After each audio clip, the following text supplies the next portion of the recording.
just earlier that living in the present moment sometimes is honoring the past.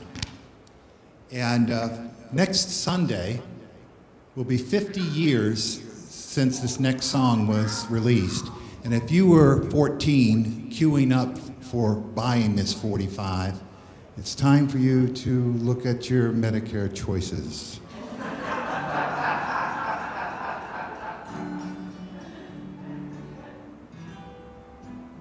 Got the guitar? Help, I need somebody. Help, not just anybody. Help, you know I need someone. Help. When I was younger, so much younger than today, never needed anybody's help in any way. But now these days are gone and I'm not so self-assured. Now I find I've changed my mind and opened up the doors. Help me if you can, I'm feeling down. And I do appreciate you being round. Help me get my feet back on the ground. Won't you please help me? And now my life has changed in oh so many ways. My independence seems to vanish in the haze. But every now and then I'm feeling insecure. Then I know I need you like I never done before. Help me if you can, I'm feeling down. And I do appreciate you being round. Help me get my feet back on the ground. Won't you please help me? Now this is where you sing it. When I was younger, so much younger than today, never needed anybody's help in any way. These days are gone, I'm so alone. Never done before. Help me if you can, I'm feeling down. And I do appreciate you being round. Help me get my feet back on the ground. Won't you please help me, help me, help me?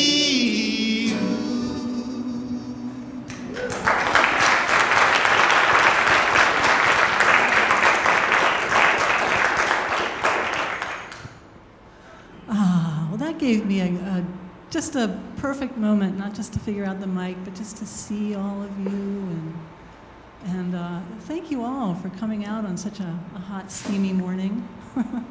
Our first really hot, steamy morning, so thank you. I know we Minnesotans kind of wilt in the summer a little bit. Well, that song actually leads into what I want to talk about today, because I know the theme for this month is all about love, loving ourselves and finding love. And so I wanted to give attention to something that I think ties in really well with the theme of love, which is how effectively we're able to reach out for help when we need it, and how well we're able to allow help when it's offered. So how many people here aren't all that good at asking for help? I know I am one. I teach what I need to learn. Okay. Yeah, you know, I think it's epidemic in our culture. We place a lot of value on self-sufficiency. And so I want to start here with a little mini lesson on asking for help. Because, you know, if we never develop a habit of asking for help, then we tend to wait until we're in dire, extreme crisis. And you know, then we come to people with desperation just oozing out of every pore, and you know, nobody likes that. At best, we get grudging help, and at worst, people just run from us. Alternately, sometimes if we don't know how to ask for help, when we finally do, we micromanage it. We try to control it so tightly that's another way that we drive people away. I see heads shaking yes. That's another way that we drive people away. And if we rarely ask, and then we ask in kind of an ineffective way, we don't get what we want. We don't get what we want the way we want it, and that can be really devastating. If we finally work up the nerve to ask, we don't get it. And then, of course, our inner dialogue kind of goes along these lines. I'm always there for everyone. I give, and I give, and I give. And when I finally just need something, I don't get it. So, see, this is why I never ask for help. I'm never doing it again. So, by not knowing how to ask, we basically set people up to confirm all of our worst fears about support not being there for us when we need it. And of course, we're less likely to ask again. Now, the whole 12-step movement, the 12-step tradition, really makes a very big deal out of asking for help, out of reaching out. And, there's this big blue book. It's the 12-step Bible. It's called the 12 Steps and 12 Traditions. And it talks about how, as a culture, we place a lot of pride in our capacity to be completely self-reliant, to not need anybody else, to do it all ourselves. And it goes on to talk about how crippling this is to us individually and to us as a culture. It goes so far as to say, and here I'm going to quote, "As long as we place self-reliance first, genuine reliance upon a higher power is out of the question." So in other words, our ability, our willingness and ability to be able to rely on other people is very connected to our ability to rely on spirit, to receive from something greater than the small personality, the physical body that we so often identify as being our self. And I'm guessing all of you here have some sense that we are more than that there is something greater out there. And if we want to be able to open to that, we need to be able to do it with our fellow humans as well. So let me give a really quickie little mini lesson on asking for help. Here it is in a nutshell.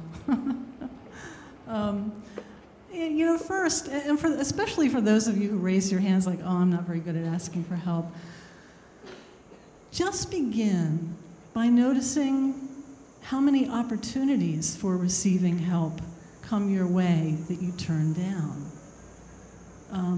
Just notice that. Just notice your knee-jerk reaction of saying, oh, no thanks, I don't need help.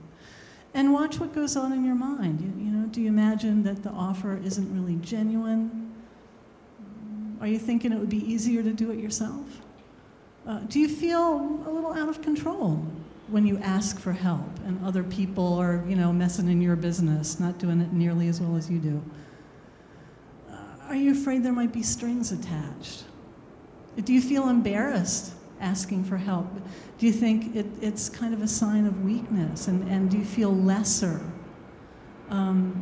These are all some of the things that many of us share, many of us. So if you said yes to any of those, you're not alone. There's probably not one of us here who doesn't have a little bit of that somewhere. Now, to develop a new habit around asking for help, a great place to start is to start asking before you're in need. Like, ask for things you want instead of things you need when you get to that crisis place. And just ask, just for the heck of it. Could you help me carry that? Could you help me? Could you help me? And in a way that gives people permission to say no. In fact, I've sometimes given this assignment in my workshops where I will, for the really hard cases around receiving and asking for help, I'll say your assignment is to ask people for things until you have collected 5 no's. 5 no's. For some people, it is a truly excruciating assignment. And one person I remember, he could not collect enough no's. He could not get to the no's because everybody just kept saying yes. He kept asking for more and more outrageous things. They kept saying yes. And the truth is, our friends really like to be able to give to us. If we always say no, we're really blocking the flow of love. It's a way that we give and receive love. So, you might want to play with that. You might want to ask your friends for feedback. Ask your friends how it is to give to you and how it is to help you. They might have some really interesting feedback that helps you see yourself in a new way. And, the best way to get support, especially if, you're feeling like, I don't know, I ask and I don't get what I need, is to really learn how to ask effectively as well. The best way to ask for help is to be specific enough that people know what you want. The request, well, I really need support. I'm kind of having a hard time. I could use your support. That might make people want to give to you, but they have not a clue.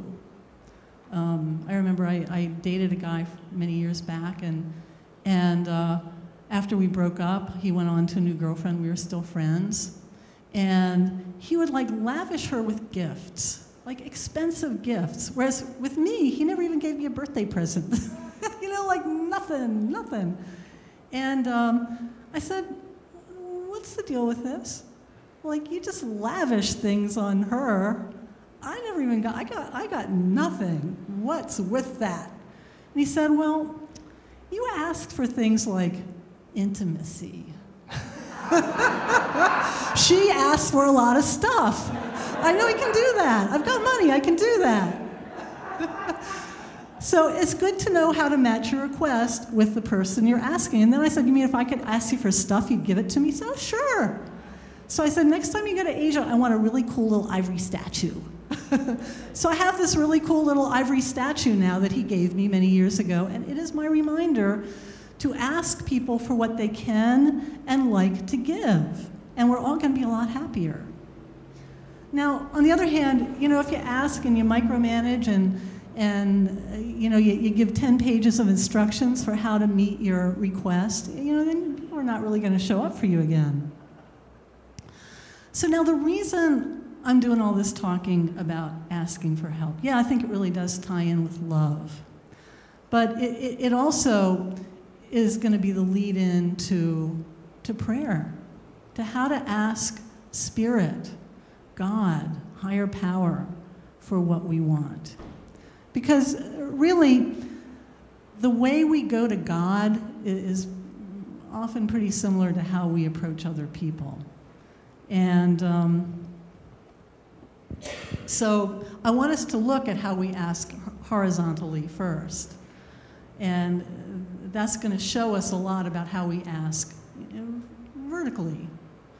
Prayer is a pretty powerful thing. There's all kinds of research demonstrating that just this loving intention really does have an effect. There's a lot of studies that show the connection between healing and prayer. For example, even if the person being prayed for doesn't know they're being prayed for, even if they don't believe in prayer, even if it's completely anonymous, disconnected, it has an effect. Intention, consciousness is a powerful thing.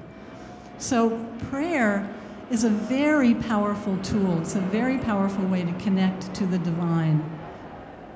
And you can call that whatever you want. You can call it the universe, the 0-point field, your guides. I like to call it God. I think, I know a lot of people don't like that word God, but I think it's a great little shorthand for something way too big to really put a label on. So I'll just call it God. And, prayer works.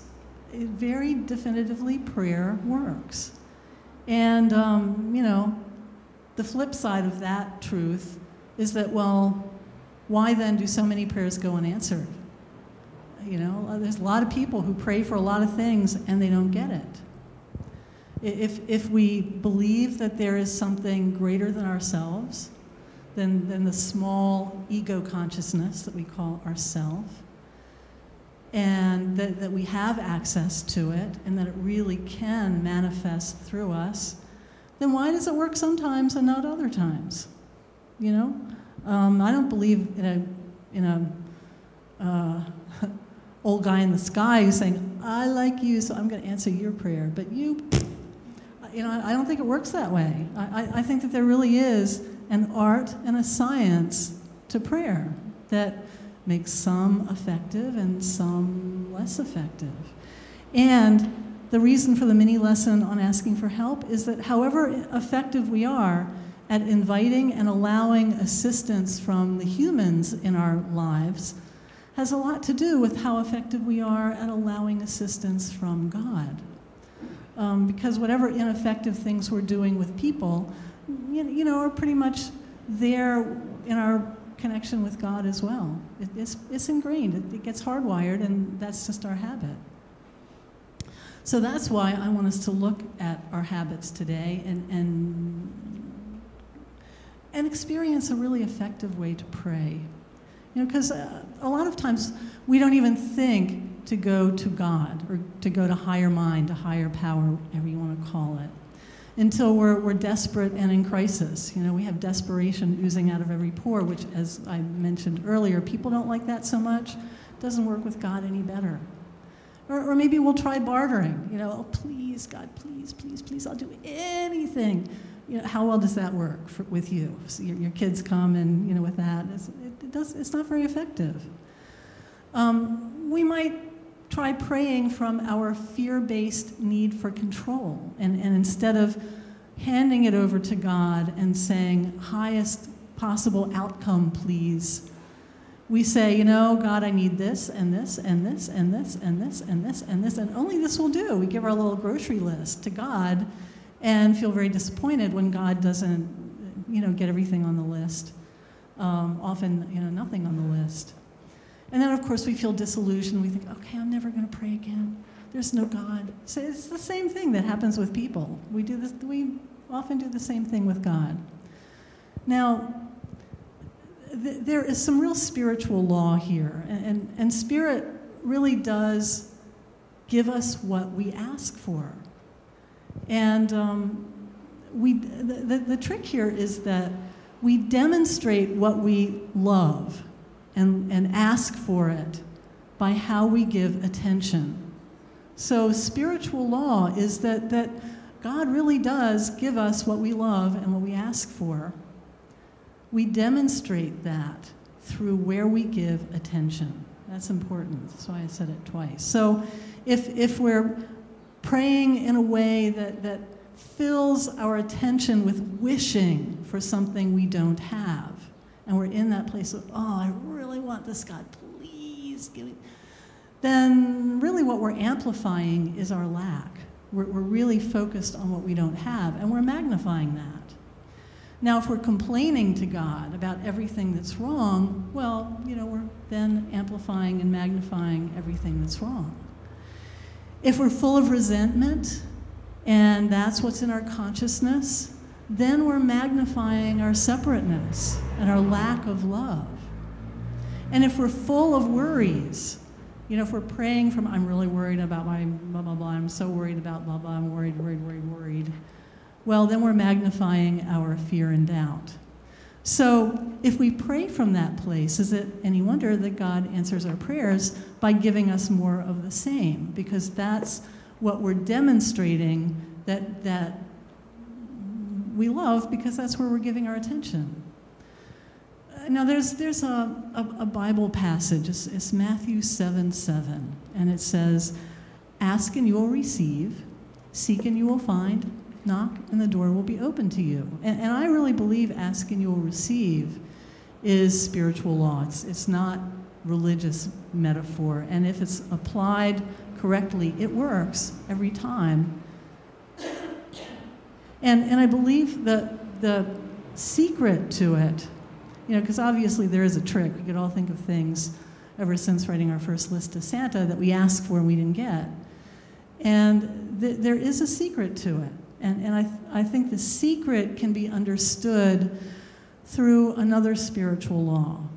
And we've heard a distortion of this spiritual law in the very familiar giving and receiving are the same. Now, I'm sorry, it's better to give than receive. That's the one that, we tend to get taught in our, many of us in our early religious teachings. But it comes through, I think, a lot more clearly in the more recent spiritual text, A Course in Miracles, as giving and receiving are the same.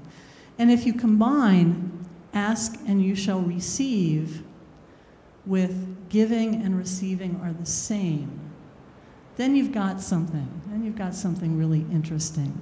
What that means is that our prayer requests need to, in some way, offer up a bit of what we're asking for in order to be truly effective, because giving and receiving are the same. So a powerful prayer is one where we create first within ourselves a bit of the whatever it is we're asking for, the peace, the joy, the safety, the fulfillment, the love, the surrender. We create that first within ourselves and offer that up to God as an offering, a gift, a seed. And, if we find that our prayers really aren't being answered in the way that we would like them to be, then that's really showing a need for a 180, a 180-degree turnaround in how we pray. And essentially it means turning our pleading prayers into giving prayers, because giving and receiving are the same. So, for example, the natural 180 from wishing for something I don't have would be turning that into gratitude for what I do have, and even gratitude for prayers that haven't been answered yet. To just be in gratitude, and that offers up the essence of what we're asking for, so that our circumstances just come back to us in a way that give us more and more and more to be grateful for. Because, as I was saying earlier, God gives us what we love and what we ask for, and we demonstrate that by where we give our attention. Now, you can turn complaining prayers into creativity. Instead of focusing on what's wrong with your situation, you can give attention to what you can do in your situation, and really be in the excitement and empowerment of what you can do. That changes consciousness very dramatically. If you're in a place of resentment, of course, the 180 from resentment would be forgiveness. And if it's hard to forgive, I always say start with yourself. If we can't forgive someone else, then there's invariably some kernel of forgiveness where we're not giving ourselves either, and that might be the place to start. And if it's still difficult, then I think we need to come to the question of, do we want God to answer our prayers by making us happy or by proving us right? Because if we really hold onto our bitterness and resentment, we may wind up feeling very justified and right. That's not the same thing as happy and fulfilled. And when we're just full of worries, we just can't let go of the worries. The 180 from that position, from that consciousness, really is faith. When we really feel down in the well, that's the time to just reach up. There's really no place else to go. And even though our human power might not be able to get us through to where we want to be, God power always can, and we might not know how, we might not see the path ahead, but it always can, and that's where there's a need for faith. I want to just stop talking about this. We're going to do a meditation where I will just guide you through a process of effective prayer. But before I do that, I want to just hand out some cards and pens, if you need a pen, for something we'll do afterward.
So you can just set that down for a moment.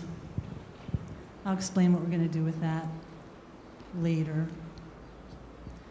But for now, just get comfortable in your seat and close your eyes for a moment. And just relax with some deep, full breaths.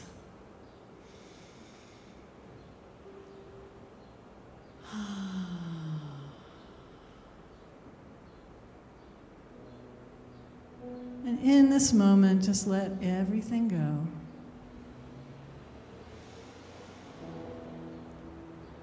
Just breathe yourself present.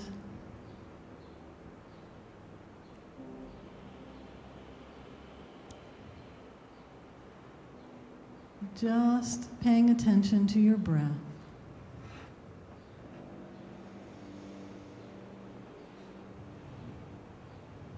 And watching your breath just very naturally helps your body to relax even deeper.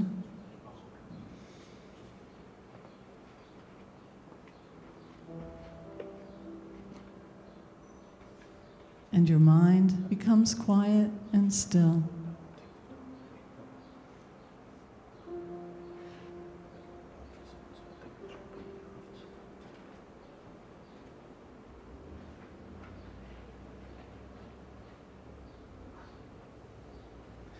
And as you just let the wheels start slowing down inside, just let yourself be in the presence of God in whatever way is meaningful to you. Call it what you want. Imagine it in whatever way is powerful to you.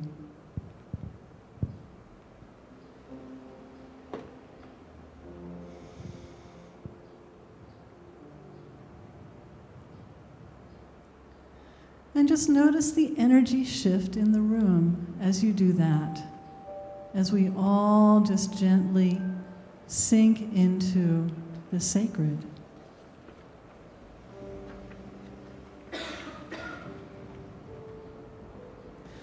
And let your awareness expand to include your higher self. And imagine a beautiful, radiant light being that is your true self. The part of you that's so much greater than your body and your thoughts, greater than your experiences. The part of you that is always whole,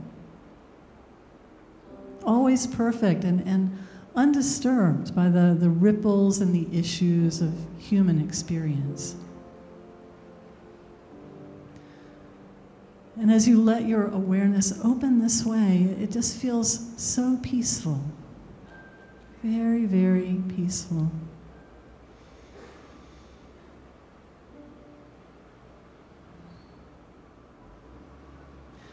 And now imagine the higher selves, the light bodies of all the others here in this room. And take a moment to intentionally join with them. Like connect with all of them in a loving intention. Because as we do that, we form a very powerful body for doing spiritual work. Together, we are always so much more than we can ever be separately. So just reach out in love to support the highest good of every single person here.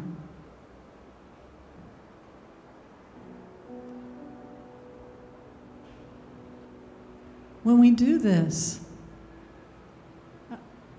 we quicken our growth. We build energy so that what has seemed difficult in the past can now come easily. And you might notice another shift in energy.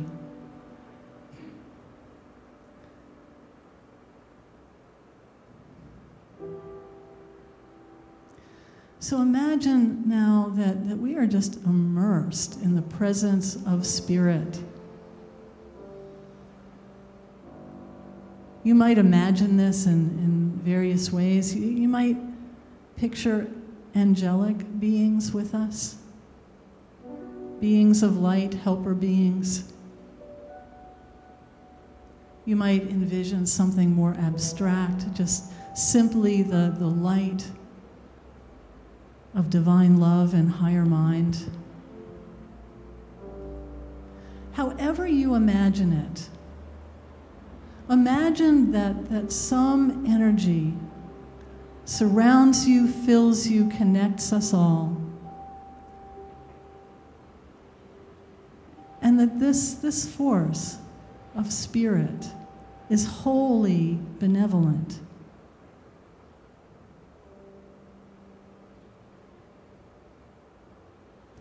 And it's always there. It's always with us. It is us. It's just our human perception that believes we can ever be separate from God. And this presence is completely devoid of judgment and punishment. And it's highly responsive to our desires for assistance.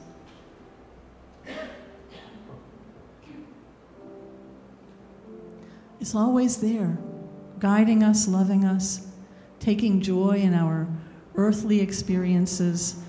It doesn't see us in terms of successes and failures. Instead, it sees us deepening through all of our experiences, becoming richer and more complex as souls.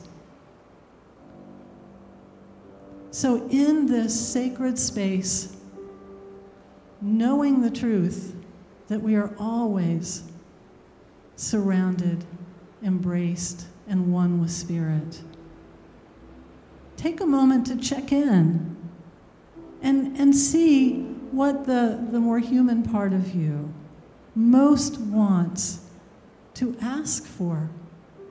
What is your heart's desire?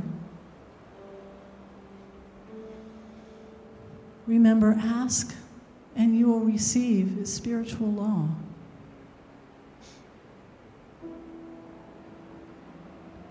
What do you choose to ask for? And bring it just very gently to mind. Hold it lightly in your thoughts, just like you would hold a little butterfly that lit in your hand.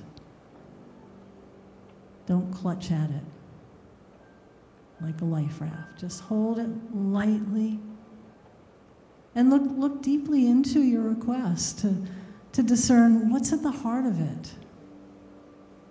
What are you truly calling for? Is it love, joy, healing, ease, freedom, inspiration, meaning, peace, creativity, forgiveness, or what is it?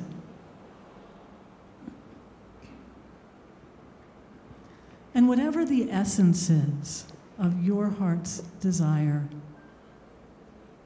that you are choosing to put out there to spirit, just find a bit of the joy and the wholeness that you want already living inside of you and grow it bigger. Just imagine how it feels to already have this heart's desire. Imagine how it feels to be completely fulfilled. Imagine how it feels to know you are completely safe. Imagine how it feels to be abundant and all of your needs and wants are met to such a degree that all you can do is live in gratitude and share what you have generously with others. All the things that you long for, now imagine how it feels to have them now. Because this changes your vibration. This is a very different prayer.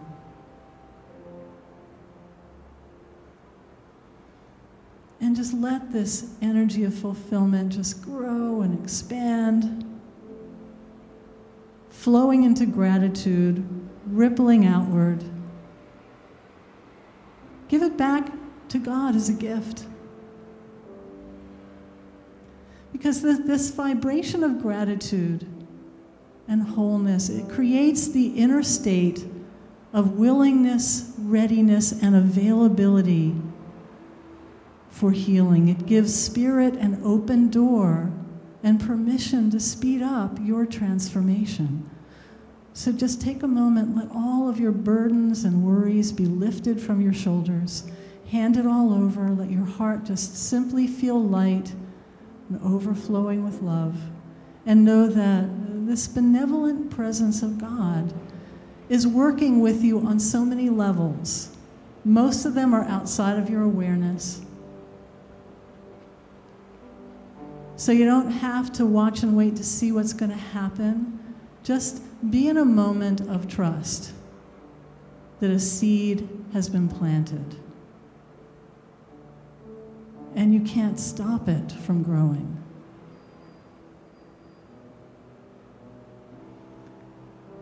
And then just really completely let go of your request. Because you have to let it go in order to give it to God. If the human part of you keeps clutching it, it can never be released into spirit. So shift your attention now a little bit. Stay in a meditative place. But this is where the card comes in. Because now that you have connected with God and higher mind, you're going to become a messenger, delivering a message to someone in this room.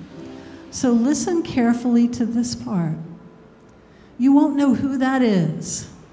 You have no idea who this message is for. You are simply going to be the messenger. And, sometimes higher mind can get messages to us more easily through someone else. Someone who isn't emotionally involved in our issues.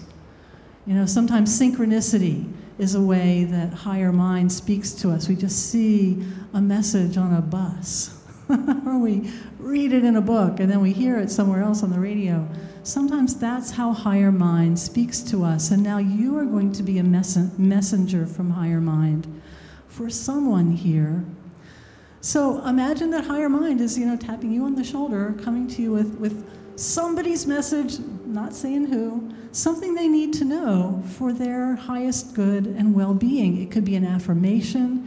It could be words of encouragement and love. It could be a spiritual lesson, maybe even one you're working on yourself. And it could feel like you're just making it up, That's fine, because imagination is often the way that we tap into intuition. It just opens the door to being intuitive. So by all means, make it up, the highest, wisest message you can come up with. And write that on your card. And do that now. Take a moment.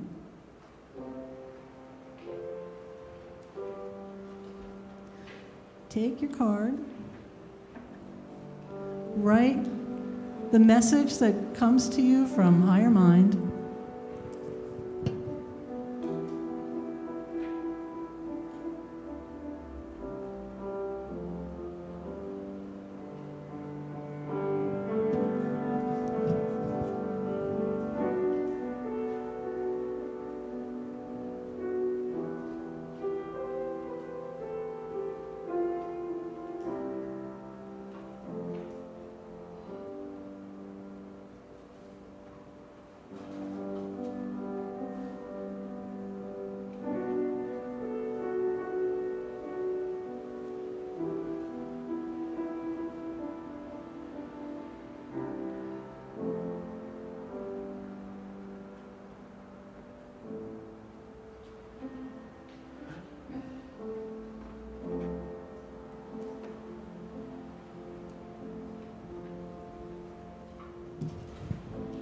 And when you're done, Jan and Pete will come around to collect this card and your pen. If you owe me a pen, I'll take those back happily.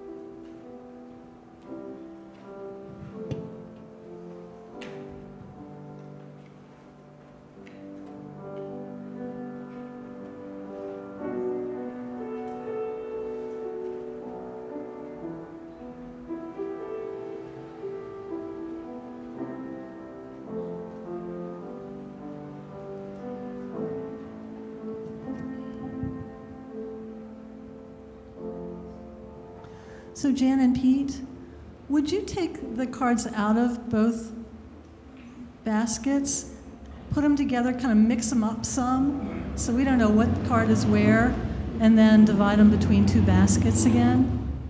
That makes sense? So what I'm going to do in a moment, after they've been well mixed, because they've got the magic hands. Synchronicity is now kind of doing a little work through them. I find that synchronicity is often a way of connecting us with something that we need to hear. And having done these kind of exercises a lot, I've seen people receive some very powerful messages.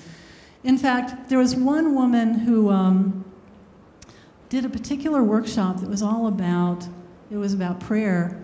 This one, I worked with 4 different handouts. And one was gratitude, one was adoration, there were 4 of them. And she did one with me, and she picked gratitude. And she's like, I don't know, I'm grateful, I don't get it. Yeah, okay. And she wound up coming to another event I did at another organization where I used the same handouts. And of course, she picked the same one twice, gratitude. It's like, well, okay, I guess I'll think about this. I don't get it, but I'll think about it. Then some time later, she actually put one of them in her wallet. She put one on her refrigerator. She was just walking out of her apartment one day, and she saw this little purple slip on the ground. And she thought, it looks like one of those handouts Lynn Woodland gives in her workshop. So she just had to go over and pick it up. it was the gratitude handout from my workshop.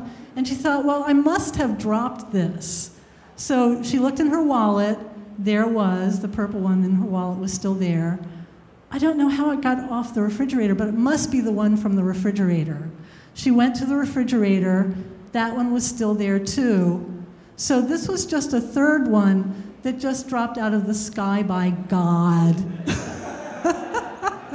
And I'll tell you, three's the charm. I wound up having coffee with her, months later, and I was really struck by this transformation, where everything out of her mouth was just about how incredibly grateful she was for everything in her life. I mean, she was radiant. And she finally did get it. It's like, okay, great, gratitude, I get it. So even if this doesn't speak to you right away, you might want to just hang on to it and see if it starts to become more meaningful with time. So they're all mixed and divided, and no, you can put them back in two. Yeah, but it's just all mixed now. Just a little extra. So I think what we'll do is as these go around and you get to pick your perfect message that Spirit is delivering to you, just pick randomly. Don't read them all first. Just pick randomly, don't look. And I think we'll send the offering around at the same time. And I always believe that giving money for a spiritual event really is how we ground the spiritual work. So I suggest listening to your inner guidance and let it tell you what amount is significant enough to give value to what you want to take with you from here. In other words, spiritualize your money offering, because money is how we give things roots. We tend to think of spiritual work as up here, but money is like real. That's like down here, the real world. And if we want our results to manifest in the real world, it's a very powerful thing to actually spiritualize a gift of money and give it in faith toward our prayer request as though it's already happened, and let the gift match the request from God. That's just how I've always found abundance flows. So that's my suggestion. We'll let those pass around while the prayer requests pass around, and Bill will sing us a song.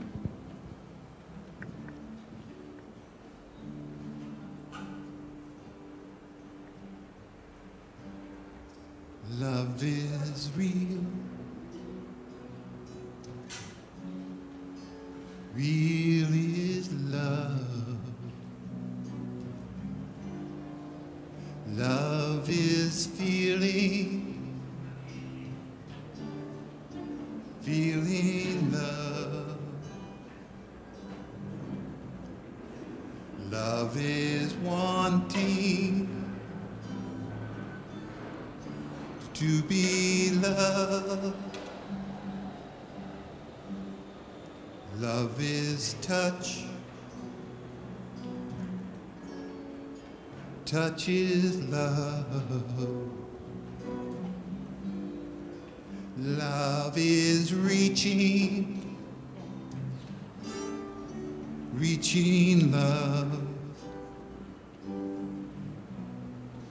Love is asking to be loved. My love is you. You and me. Love is knowing we can be. Love is free. Free is love. Love is living. Living love. Love is needing to be loved.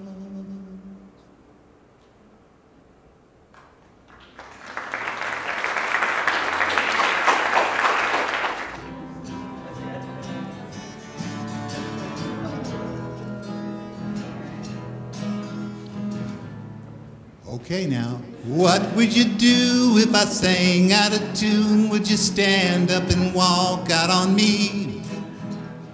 Lend me your ears and I'll sing you a song, and I'll try not to sing out of key. Everybody, oh, I get by with a little help from my friends. Getting high with a little help from my friends. Yeah, I'm getting by with a little help from my friends. What do you do when your love is away? Does it worry you to be alone? How do you feel at the end of the day? Are you sad because you're on your own? No, I get by with a little help from my friends. Yeah, I'm gonna try with a little help from my friends. Yeah, I'm getting by with a little help from my friends. Do you need anybody? I want somebody to love. Could it be anybody? Just want someone to love. Do you believe in a love at first sight? Yes, I'm certain that it happens all the time. What do you see when you turn out the light? I can't tell you, but I know it's mine. Oh, I get by with a little help from my friends. Ooh, I'm gonna try with a little help from my friends. Ooh, I'm getting by with a little help from my friends. Do you need anybody? I just want someone to love. Could it be anybody? I just want someone to love. Ooh, I'm getting by with a little help from my friends. Ooh, I'm gonna try with a little help from my friends. Yeah, I'm getting high with a little help from my friends.